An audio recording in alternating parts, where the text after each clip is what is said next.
Welcome everybody to CALLOUS Invitational 5, the Grand Finals, Set 1. Now I specify Set 1 because this may or may not be the final set of the tournament. Remember, one of these players, ABR, is in the winner's bracket still. So in order for Marco P, his opponent, playing on the alt Touche Gordon, in order for him being ABR, to not win CALLOUS Invitational 5, he would have to lose this best of 5, and then the bracket would totally reset. They'd both go in the lower bracket and lose another best of 5. It's going to be the burden on Marco to win 2 best of 5s against ABR, who he lost to in a best of 3 earlier in the tournament. I'm going to assume at this point, since, Grand Finals, that we're probably not going to see any more donations. And if that holds true, our prize pool right now, an unprecedented over $2,300.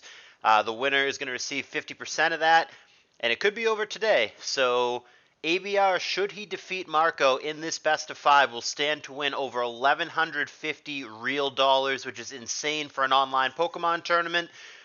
And I assume if Marco wins the set, I haven't actually confirmed this, but I'm going to assume with these guys that if Marco wins, they're not going to play the second set today. I think that would be unwise. I think they will just come back and next weekend or next, Thursday or whatever, they'll figure it out. But let's see if we even get to a second set. ABR, should he win here, will be only the second player in CALLOUS Invitational history to ever win this tournament from the winner's bracket, the first and only being Triangles back in CALLOUS Invitational 3. ABR has also set the record. He is going to be the second player, of course, Linear being the first, to have made money in this tournament more than once. So that's also really cool. And should he win here, he will be, I believe, the all-time money winner in CALLOUS Invitational, since our prize pool is so big this year. So, without getting too far behind in the game, and like I said, this is a best of 5, so there's going to be plenty of time to talk. We're going to be here for a while, even if it does only go 3 games, but ABR has what looks to be a balanced-ish or defensive team. Good old Scour and Bliss, not getting too fancy. Marco, as he tends to do, being a little more creative, a little more unconventional. Lead Moltres, not particularly common, but that's what he's opted for. Didn't get the matchup that he wanted against Zapdos, so out of the way he went, and not too much has happened since then. This Moltres has taken a beating with a couple tosses. Here comes Lax, which is going to just keep getting checked by the Scarm over and over. And here comes Zapdos for ABR. Moltres lead is interesting. The problem that I have with it, on paper anyway, and I'm sure Marco has a plan, but the problem that I have with it on paper is that the 2 most common leads by a good margin are Titar and Zapdos, and Moltres matches up unfavorably against both of those. It doesn't actually beat either one-on-one. So I'm not sure what lead that he's trying to catch with the Moltres lead. I guess an opposing, Scarm or maybe like a Salamence or a Meta, but I don't know. You lose against the 2 most common things. That just doesn't seem that exciting to me. It's certainly possible that he has like a Dugtrio or something in the back, and maybe he tries to trade with that. Maybe he does some damage to Blissey or does some damage to Titar or whatever, and then follows up with Doug. But I don't know. Doug would be an awkward fit on the team based on what he's shown so far. I don't think he has that. So again, I question if Moltres lead is where he wants to be. But Marco's known for his weird teams. Who am I to question him? He's this far in the tour. He's done well in SPL with this kind of method for years and years. Obviously, there's a method to his madness, and he knows what he's doing. Interesting that Marco has been hesitant repeatedly to go for the spin, thinking there might be a Gar in the back. And ABR recently, when he submitted his viability rankings for Gen 3, had Gengar as the number 2 overall Pokemon, Titar being the first, of course, but he thinks Gengar is the second best poke in the entire metagame. So, knowing that information, Marco, very nervous about the possibility of a Gar. He repeatedly scouted for it. He surfed over and over again trying to catch a Gar before finally giving in and rapid spinning, and the Gar didn't come. And that still doesn't mean that ABR doesn't have it. He very well may. ABR certainly has the discipline and the stubbornness to hide it over and over and over again. Surf, S-Toss. Go nowhere matchup for both of them. Neither one even close to ever killing the other. And they could both just recover or soft boil, which is the same thing, off the damage. Surf and S-Toss, sure. Not as clear what Marco's team is. Kind of I guess, a balanced squad. ABR's team seems a little more straightforward and predictable. Surf and S-Toss, sure. At some point, one of them is going to give it up. I mean, it's going to be... Oh, he goes for Surf. Marco playing aggressively. Surf there in case something like the Zapdos or a Gengar or whatever had tried to sneak in on what was a recover turn. T-Tower, another thing that would very much not want to eat the Surf had it tried to sneak in on the recover. Marco getting a little crafty here. And ABR has now had enough. He's now fishing for freezes.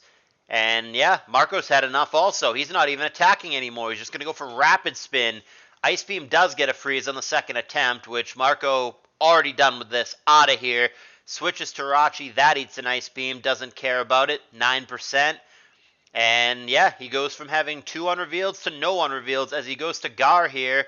ABR, unsurprisingly, with a doll that may indicate something like a Coon in the back, but it could be quite a few things. It could be an Arrow, a Gar, all sorts of stuff.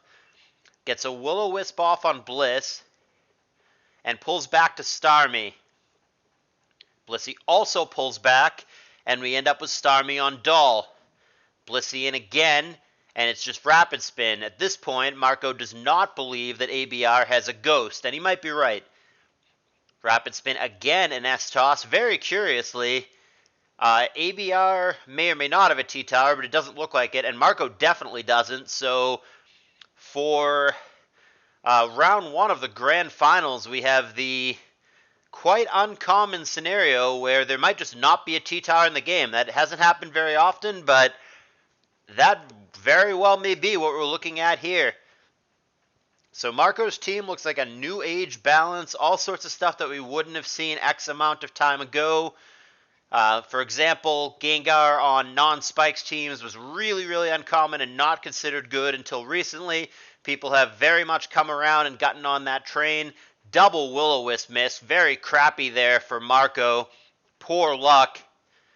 And he's going to go to Starmie at this point as opposed to Blow, if it's even Boomgar.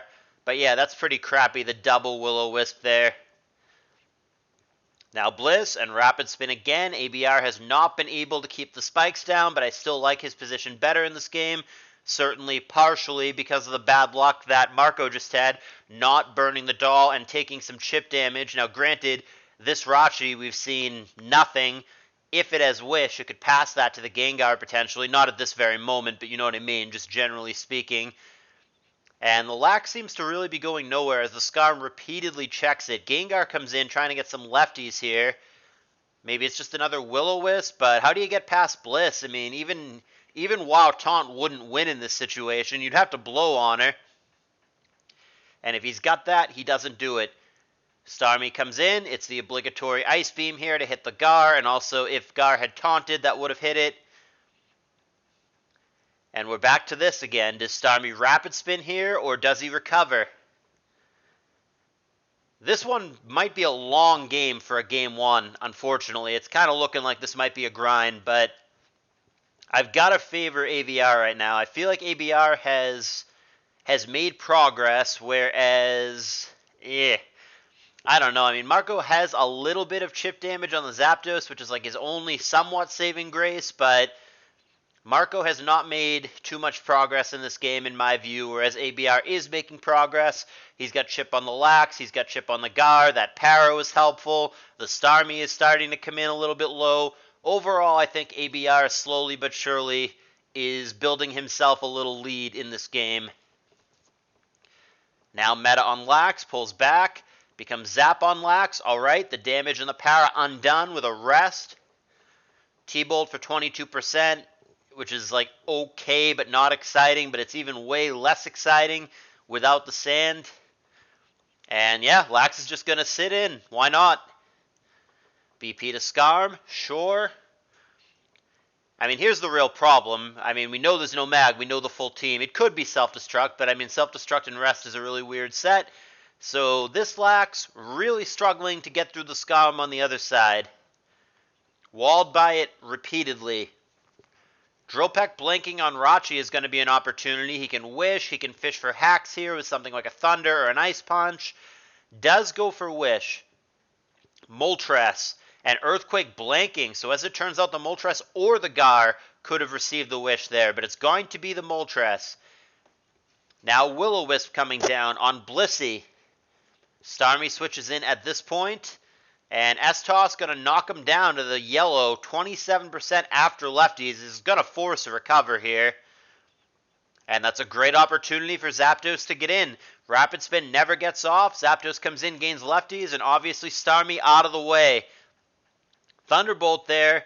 Dangerously low for Marco. Needs to avoid a crit or para here.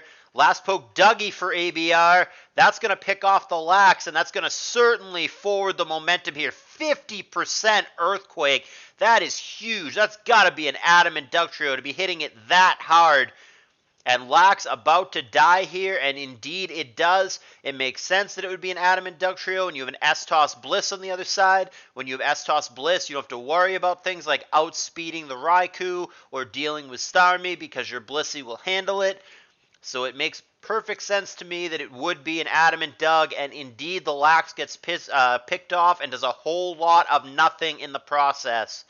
The problem with a non-self-destruct Lax on a non-mag team is exactly what we've seen here, in which he just doesn't do anything against a Skarmory. That Lax made almost zero progress. Will-O-Wisp coming down. Do we have Taunt? We've seen only Will-O-Wisp and Ice Punch on this Gar. Oh! That boom! Sniffed out by ABR. Tries to give me a nurse moment. Tries to blow on the nurse's face. Fails miserably and blows on the Metagross for paltry damage. And this game is almost certainly in the bag. To have any shot, he needed to hit the Bliss there. Completely whiffed. And ABR now in absolute command of these Grand Finals Game 1. Aromatherapy there. What a terrible matchup, too. This matchup's so bad for Marco. The Lax does nothing into the Skarm. The double Will-O-Wisp, which is obviously a huge part of his game plan since he doesn't have spikes or other residual damage, completely blanked by the Aromatherapy user. Your lead matchup sucks from Marco's end. It just... It's rough. This matchup is not good for Marco, and ABR is also playing really well, probably outplaying Marco a bit, certainly outplayed him on that boom turn. Off to a good start, the man already in the winner's bracket, ABR. Now, we have seen Blissey pull off some absolute, or by Blissey I mean Jirachi, we have seen Rachi pull off some absolute bullshit so far in this tournament. That thing can just randomly get you, especially the substitute set, which it doesn't look like Marco has, but regardless, Rachi sometimes just gets there, so I wouldn't count him 100% out, but I'd count him about 95% out. This is overwhelmingly in ABR's favor right now, and breaking the Blissey seems like a tall task if you're in Marco's shoes here. The Moltres, the Starmie, and the Jirachi are all purely special attackers. I mean, you can run her out of soft boileds, but pending that, how do you break the Bliss? I think the answer is those Pokemon don't. The Rachi could set up and try to get a freeze or what have you, but ABR has been consistently responding to the Jirachi with the Metagross, which he does again here, so it's not like the Blissey is just going to sit there and let him set up. And then you also have the Dugtrio in the back in case anything goes wrong. So with any amount of chip damage on the Rachi, Dougie can just finish it off. So this looks pretty damn over to me. There's the Wish, Protect, and a Thunderbolt. So full Rachi set now revealed. Wish, Psychic, Calm Mind, T-Bolt. Old school set. Not a great set against the Dugtrio, or frankly that great against the Metagross either. Marco not conceding here since it is Grand Finals, since there is a lot of money on the line. 4 figures, real money. But this game 1, and it is a long series. 1 game in a best of 5 is not the be-all, end-all, but this game looking heavily, almost certainly, going to go ABR's way. Marco has been struggling throughout the tour against ABR. They played their best of 3 earlier that ABR won 2-0, and in my view, this is going to be ABR's game as well. It's going to be 3-0 that ABR has the advantage on Marco in this tour. As I predicted, could be a long one. We're already 110 turns in, Marco not conceding, so this very well may take a while, but I think the inevitability is clear here. Here's the Rachi switch. I mean, basically the only bet, pending a colossal ABR choke, which is very unlikely. Basically the only bet for Marco is to just get there with Rachi. That turn, for example, that we just saw, maybe he could have frozen it or something with Ice Punch. He doesn't even want to crit it there because the Dugtrio could follow up. And by Ice Punch, I mean Thunderbolt. He could have parried it because he doesn't have Ice Punch. Every time I see Rachi these days, I think that it's that stupid subset, but it's not. There is ABR booming. I don't know if the Moltres was the intended target or not, but that's what he gets. That certainly goes a ways towards speeding up the game. If this isn't HP Grass Zapdos, then that's also going to speed up the game because that looks like something that Marco does not have a good switch into. There is the hidden power. That just negates lefties, basically. But the bigger issue here is the forced trade. There's the BP to Doug. That should be a dead Rachi. And it is. And the concession should be coming soon to a theater near you. Marco's still not giving it up. I respect that. Playing it out to the bitter end with the amount of money on the line, which shows respect for the tour and the money and the donors and all that. So I sincerely do appreciate that. But I think we all can see what's happening here. Just going through the motions. There's an outside chance, and this is extremely unlikely at this point, but there's an outside chance for Marco that the Starmie could win the game. To do that, he would somehow have to beat Bliss, and I don't know exactly what that entails. I guess the Swampert crits him or something.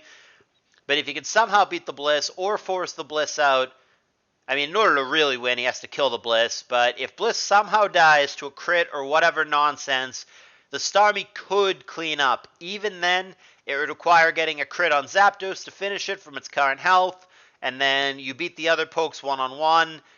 It's a very, very long shot, to say the least. But that's the only shot at this point, and now that shot is gone with this Drill Peck. So now the only shot is that this is a curse. Oh! The plot thickens. Wait a minute. It is the very rare Curse Pert. All right, hold on a second. We're not quite done here. Now, the doll probably doesn't have Boom either because it's a rest doll. So the real matchup here is whether or not you can beat the Zapdos. If the Swampert can catch the Zapdos and just crit it or freeze it on the way in, Marco can win this game. The plot thickens. I love it. I've been calling this game done for 50 turns, but ooh, baby. We ain't done. We are not done here at all. Failed 50-50 protect. ABR here is just sacrificing his Scarm. Here's the Blissey switch. Interesting. I mean, yeah, the last move is going to be Earthquake on Pert, right? So in order to hit, that's the big problem. In order to hit the doll or the Scarm or the Zapdos, you've got to Ice Beam it, which is not that exciting because he only has so many of those. Protect, sure. No clue what the calc is here. Earthquake should do an okay amount even though the curses are there. Goes Curse again. I guess you have to. And there's the Protect. Yeah, we're gonna try to get there against the EQs. I don't know if he's trying to stall him out of PP or if he's trying to get to a point where with lefties and Protect, he's gaining more than he's losing. There's a 50-50 Protect. He's milking this for everything he's got. There is a very tiny chance, but nevertheless a chance that Marco wins this, and it would be one of the best comebacks I have ever seen in any CALLOUS Invitational or in any tournament for that matter. All right, there's Earthquake. Need to survive the hidden power, which is a tall task, and then immediately crit or freeze the Zapdos. There's Protect as Skarm comes in. The real issue here is Ice Beam PP, because all three of the remaining pokes for ABR are flying or levitating. What could get really cute here is that the Swampert actually could sweep with struggle, but I don't think we're going to get that far because Zapdos has so many PP left in the tank of HP Grass, so we're not going to get that far. Man, Marco with a valiant effort here, 150 plus turn game one, milking it for everything he's got and giving himself every little opportunity, but ABR ultimately is going to hold on here. There's not going to be enough Ice Beams to finish this off. Wild game one. Hats off to Marco, sincerely. But ABR will hold on despite the near miraculous comeback here that Marco has played for. Even the freeze there isn't going to be good enough. There just isn't enough Ice Beam PP. The freeze and the thaw makes it even more obnoxious. I just saw in real time that Game 2 started, and I don't want to miss that, so I am going to go ahead and skip to the end. It did only last 4 more turns here. I guess we can... Oh, God. Alright, never mind. No, there's no good way to do this. I can't... In a live replay, I can't pick what turn I want to go to. But it only lasted 4 more turns, and ultimately the hidden power ended the day. Let's get into Game 2 and not miss that. So, ABR up 1-0 here. Best of 5, so this game cannot decide the tournament. Marco as Touché Gordon on the bottom again, and ABR as ABR on the top. I should mention, looking at ABR's sexy Pokeball juggling psychic guy, that in addition to the prize money this year, the players are also going to win, and by players I mean player, only the winner, is going to win a custom avatar, which is a really cool prize, and credit goes to Techless for making that a reality. Not something that I thought of or asked about, something he did entirely on his own, and is really cool and adds just a layer of prestige and desirability to the tour. Okay, so we have a T-Tower this time. That's good. Pretty good poke in ADV, I hear. Neither one wanted it last time. They both have it this time. We've got an offensive team, it looks like, for Marco. He's got an Endeavor Pert against a +1 Lax from ABR, who seems to be running a physical offense. Could be a mixed offense, if that is hypothetically like a mixed Mence, and he's got like Jirachi or Kun or that kind of thing in the back. But a physical or mixed offense for ABR, and again, some kind of offense for Marco as well. Hydro Pump swing and a miss. Body Slam back for a ton and the para, because of course. Now, ironically, Swampert is actually going to be faster here, even with the para, so he just needs to avoid full para, which he does. There's a kill, but the Lax will also die thanks to the sand, so it's effectively a trade, but ABR gets to pick now what he wants to switch into Jirachi, which it's really hard for me to say as a commentator when half of his team is unrevealed, but we shall see in a moment. ABR, the only one to make a decision here, so he's obviously the one taking the time. He sees the Rachi in front of him. We've seen nothing from the Rachi, or the T-Tower for that matter, so you got 2 pokes. You know it's a relatively offensive team on the other side. He's going to have to use that very limited information to figure out where he wants to go from here.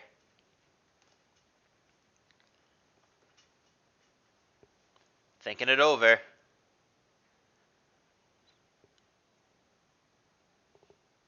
I don't blame him. Might as well take your time.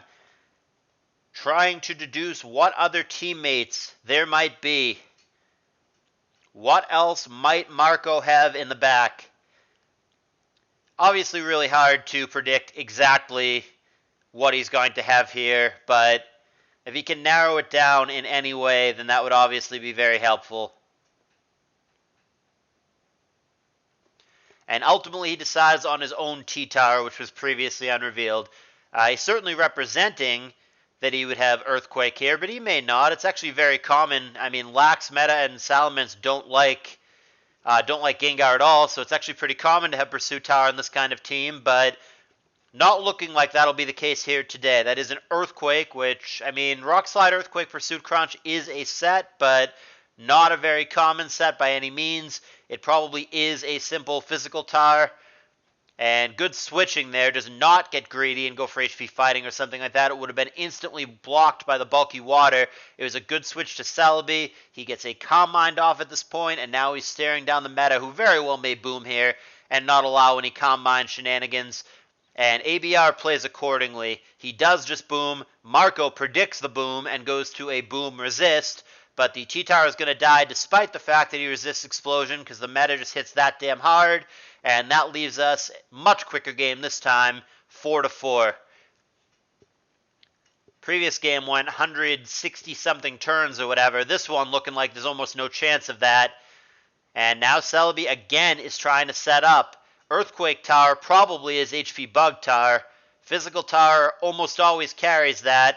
It could be like DD with a last move other than HP Bug for ABR's Tower, but unlikely. And Dougie coming in on Dragon Dance. Very interesting. Big Earthquake, but another dance. We might be done just like that. I think this is over now pending a Rock Slide miss. I think Rock Slide miss on the Aerodactyl is the only way Marco wins. I think this game just ended. DD Tar that some people think is extinct is anything but, and it is still ridiculously dangerous. Goes to Celebi against something that just showed hidden power. I don't understand that play for Marco. That seems wrong. I don't get why. If you think the Rachi can live, why wouldn't you go to that? And if you know that it can't, why wouldn't you go to Aerodactyl? Marco's got to be on tilt. I don't know what the fuck he's doing, but the only play here was to go immediately to Aerodactyl and play for the miss. I have no clue why he threw away the Celebi and the Rachi. He's got to be tilted, but that was a beating. Marco just completely mentally lapsing at the end there, and ABR up 2-0, one game away with 3 opportunities from becoming the CALLOUS Invitational 5 champion, $1,150 plus, richer, and only the second player to win CALLOUS Invitational from the winner's bracket.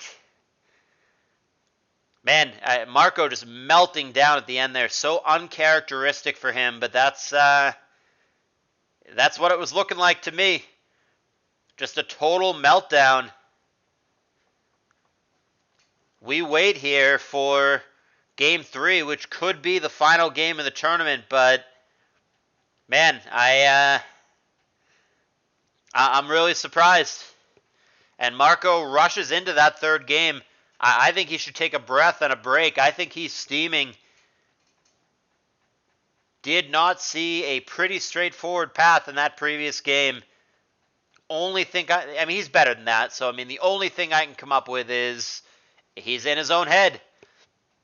So here we are in Game 3 with Marco again on the bottom and ABR on the top. T-Tar and Salamence lead respectively, become Skarm on Skarm, become Starmie on Skarm, 1 layer each. Taunted Starmie here can still Rapid Spin if it so chooses, which is what he goes for, and he's going to get hit with a Toxic in exchange. Okay, T-Wave, so presumably a bulky star for ABR. ABR, of note, has definitely done a good job in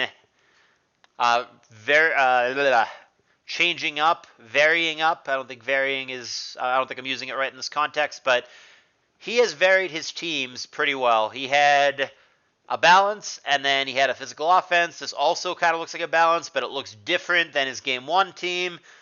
He's using Skarm Bliss twice, which is obviously just flat up solid. Yeah, I mean, ABR is just bringing solid stuff and playing well, and I mean, I don't want to call Marco like dead in the water just because of what happened last game, but I don't know. I think he's on tilt. I really do. And I hope that does not... I hope that he doesn't just tilt his way out of this tour when he can still win it. We've seen comebacks from down 0-2 before. We've seen it in the grand finals before. The example that I always use and that I'm going to use again is that The linear curve, considered by many the best ADV player of all time, was up 2-0 in the grand finals against an air quotes lesser player, Cowboy Dan, and Dan went all the way back and won 3 in a row and won CALLOUS Invitational 2 instead of linear. It happens. It just happens, guys. It can happen. It has happened. Don't rule that out here. But right now, the momentum, the lack of pressure, and seemingly the more composed player, it's all ABR right now.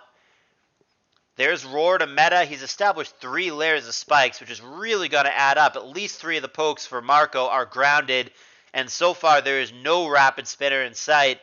The spikes damage racking up here. T-Tar going to have some. Protect and Rock Slide, sure. No lefties for Tower of note. Rock Slide again, that's not choice band damage, so it must be holding either Lum or some other pinch berry. Now Blissey coming in, she's down to just 31%. Got a soft boiled here before being blown back out. And Aerodactyl comes in to put a little pressure on the Skarn, but even that we're going to protect and see the choice band move, which we now know is Rock Slide. So ABR, who must have a Rock Resist back there somewhere, can go to it. And indeed, that's what happens. He shows Rock Resist Metagross here. This may be Agila or Protect meta. Given the rest of the team, I think those are the 2 sets that make the most sense. Goes for Mash. He does have lefties.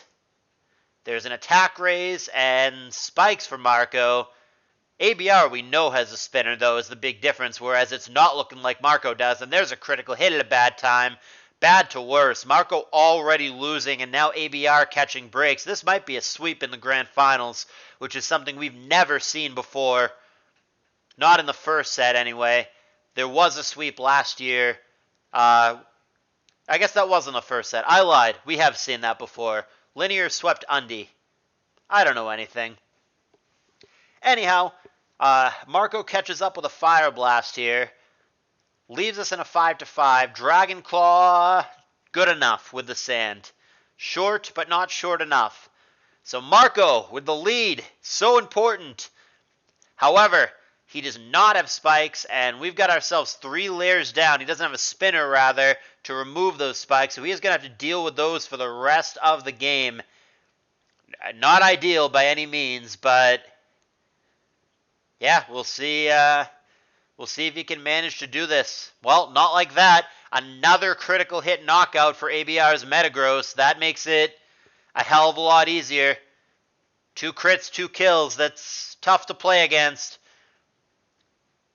Marco's got to be pretty steamy right now.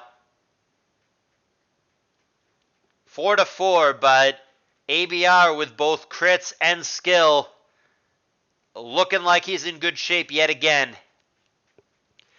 There's Salamence for the Intimidate. Earthquake blanking. Aerodactyl does not make the right prediction, which would have been Rock Slide there. There's Meta. Brick Break. Not good enough, but the follow-up will be from the faster Salamence. Protect. Sure. Flamethrower from a mixed man's going to kill it super duper easily. Alright, he sneaks in the Aerodactyl.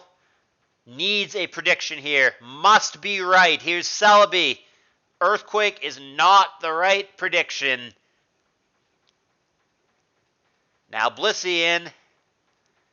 And that's going to get insta-seeded here. Celebi back up to a hundo. Marco very much on the back foot here. Ice Beam, Desperation, Freeze. He tries for it, but it doesn't come. And now Blissey dead to a Meteor Mash. That's the 3rd kill from Metagross here. Aerodactyl comes in. Protect Gross. Going to scout that he did in fact go for Earthquake. Nothing preventing Salamence from coming in here. Now T-Tar coming in for Marco. Earthquake, well short, even with a crit. Wow, we're looking at a sweep.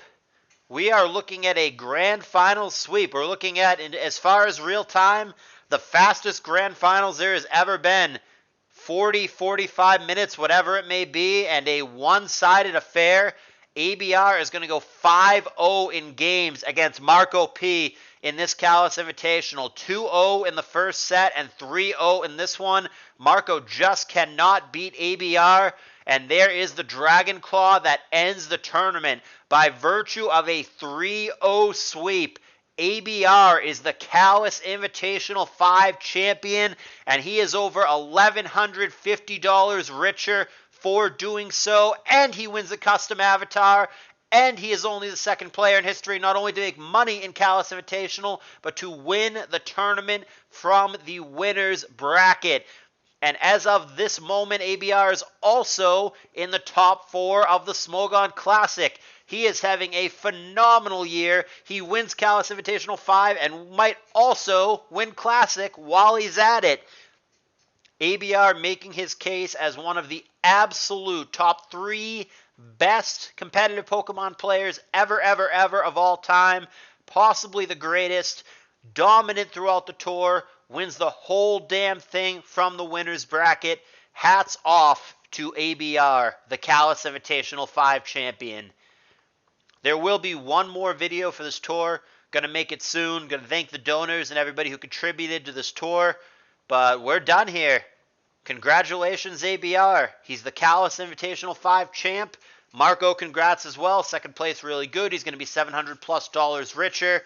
But ABR is the story of the day with a dominant 3-0 sweep of Marco P. He is the champ. Thumbs up if you guys enjoyed this entire damn tournament. And I will see you guys in the next video.